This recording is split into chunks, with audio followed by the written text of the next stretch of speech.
Halo teman-teman, perkenalkan, nama saya Nanda Wiryawan Prasetyo. Saya dari Universitas Kristen Satya Wacana Salatiga, Fakultas Teknologi Informasi, Prodi Teknik Informatika. Nah, di sini saya akan menjelaskan tentang sinkronisasi dan deadlock.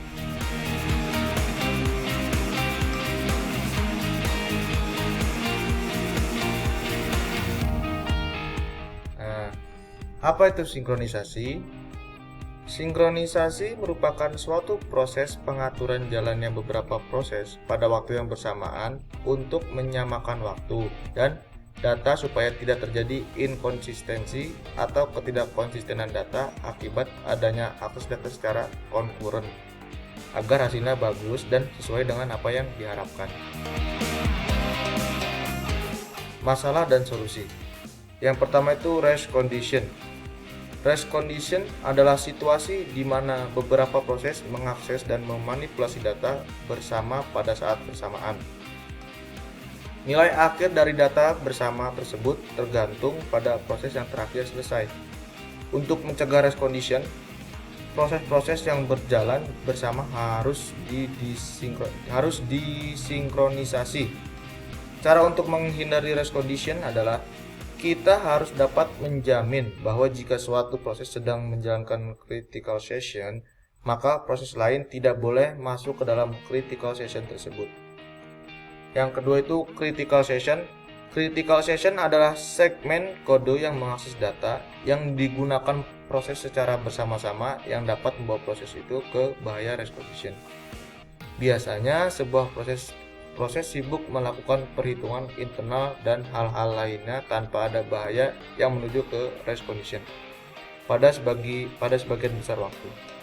Akan tetapi, biasanya setiap proses memiliki segmen kode di mana proses itu dapat mengubah variabel, mengupdate suatu table, menulis ke suatu file, dan lain-lainnya yang dapat membuat proses itu ke bahaya race condition. Nah, ini syarat solusi critical session. Yang pertama itu mutual exclusion. Mutual exclusion merupakan sebuah jalan yang menjamin jika sebuah proses sedang menggunakan variabel atau berkas yang digunakan bersama-sama. Proses lain akan dikeluarkan dari pekerjaan yang sama. Yang kedua, progress. Jika tidak ada proses yang sedang menjalankan critical session-nya, dan jika terdapat lebih dari suatu proses lain yang ingin masuk ke critical session, maka hanya proses-proses yang tidak sedang menjalankan remainder sessionnya yang dapat berpartisipasi dalam memutuskan siapa yang berikutnya yang akan masuk ke critical session. Dan pemilihan siapa yang berhak masuk ke critical sessionnya ini tidak dapat ditunda secara tak terbatas sehingga tidak terjadi deadlock. Yang ketiga, bounded waiting atau waktu tunggu. Jika seandainya ada proses yang sedang menjalankan critical session, maka terdapat batasan waktu berapa lama suatu proses lain harus menunggu giliran untuk mengakses critical session. Dengan adanya batas waktu tunggu akan menjamin proses dapat mengakses ke critical session atau tidak mengalami starvation. Proses seolah-olah berhenti menunggu request akses ke critical session diperbolehkan. Semaphore. Semaphore adalah pendekatan yang diajukan oleh Dijkstra dengan prinsip bahwa dua proses atau lebih dapat bekerja sama dengan menggunakan penanda-penanda sederhana. Semaphore mempunyai dua sifat, yaitu semaphore dapat diinisialisasi dengan line non-negatif. Terdapat dua operasi terhadap semaphore, yaitu down dan up. Nah, ini adalah problem klasik pada sinkronisasi. Yang pertama itu problem bounded buffer, kedua problem reads and writer, tiga problem binning philosophers. Monitors. Solusi sinkronisasi ini dikemukakan oleh Hoare pada tahun 1974. Monitor adalah kumpulan prosedur, variabel, dan struktur data di suatu modul atau paket khusus. Proses dapat memanggil prosedur-prosedur kapanpun diinginkan, tapi proses tidak dapat mengakses struktur data internal dalam monitor secara langsung, hanya lewat prosedur-prosedur yang dideklarasikan monitor untuk mengakses struktur internal. Nah, tadi kan habis membahas sinkronisasi. Ini bagian deadlock. Apa itu deadlock? Deadlock dalam arti sebenarnya adalah kebuntuan. Kebuntuan yang dimaksud dalam sistem operasi adalah kebutuhan proses. Jadi, deadlock ialah suatu kondisi di mana proses tidak berjalan lagi atau tidak ada komunikasi lagi antar proses. Nah, ini faktor penyebab terjadinya deadlock. Yang pertama itu mutual exclusion. Kedua, halt and wait. 3, no preemption. 4, circular wait. Nah, ini.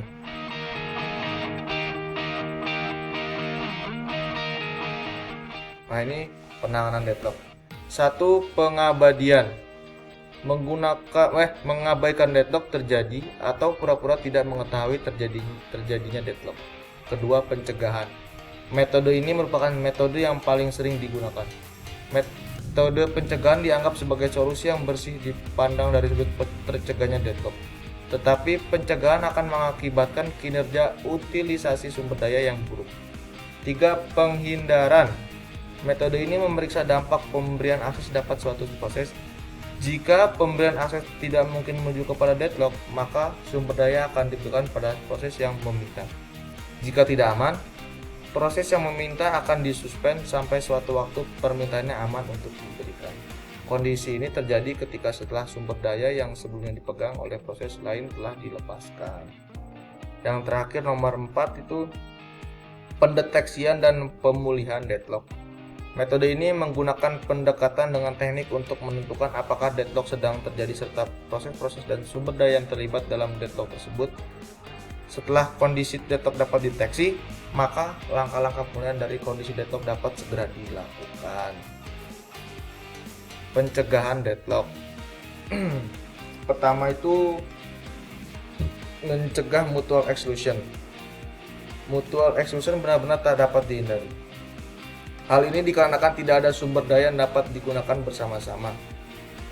Jadi sistem harus membawa sumber daya yang tidak dapat digunakan bersama-sama. Yang kedua, mencegah halt and wait. Untuk mencegah halt and wait, sistem harus menjamin bila suatu proses meminta sumber daya, maka proses tersebut tidak sedang memegang sumber daya yang lain. Yang ketiga, mencegah non-preemption. Peniadaan non-preemption mencegah proses-proses lain harus menunggu. Seluruh proses menjadi preemption sehingga tidak ada tunggu-menunggu. Yang terakhir 4, sistem mempunyai total permintaan global untuk semua tipe sumber daya proses dapat meminta proses kapanpun menginginkan. Tapi permintaan harus dibuat secara numerik. Setiap proses yang membutuhkan sumber daya dan memintanya maka nomor urut akan urut akan dinaikkan. Cara ini tidak akan menimbulkan siklus.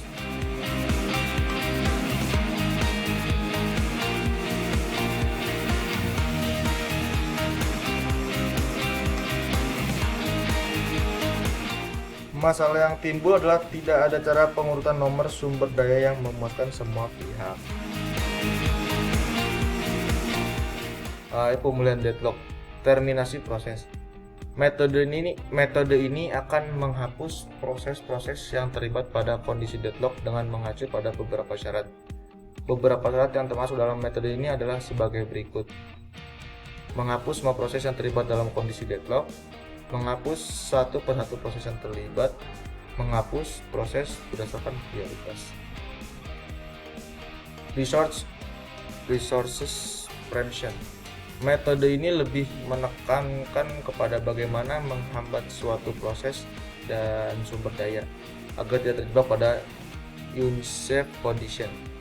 Beberapa langkahnya yaitu pilih salah satu proses dan sumber daya yang akan di-preempt. Rollback ke safe state yang sebelumnya telah terjadi. mencegah suatu proses agar tidak terjebak pada starvation karena metode ini.